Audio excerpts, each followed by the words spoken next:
निवडणुकीला ज्या पद्धतीने मागच्या वेळेला झालं, 5 तुमचे होते, 3 आमचे होते आणि एकत्रित आल्याशिवाय आपल्याला घेतल्याशिवाय त्या ठिकाणी जिल्हा परिषद अध्यक्ष होता येत नव्हतं.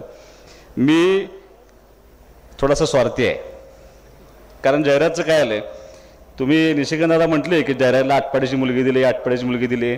ज्या घरातली मुलगी दिली आहे ना ती माझी बहीण आहे.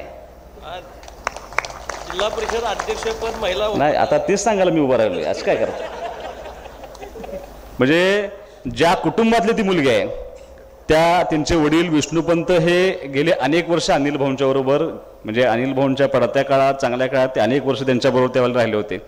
पण माझी गंमत अशी झाली की जयराज त्यांचे जावाई झाले आणि त्यांनी पार्टी बदलली आमची.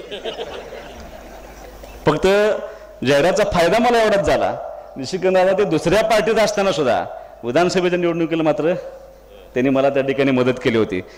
आता तुम्ही सगळं ज्याला मांडत होता की जयराज जिल्हा परिषदेची निवडणुकीला तिकीट मिळालं पाहिजे, जयराज जिल्हा परिषद सदस्य झाले पाहिजे, हे सगळं असताना आप्पा आज जिल्हा परिषदेच्या अध्यक्षपदाचं आरक्षण डिक्लेअर झाले आणि ते महिला ओपन पडले.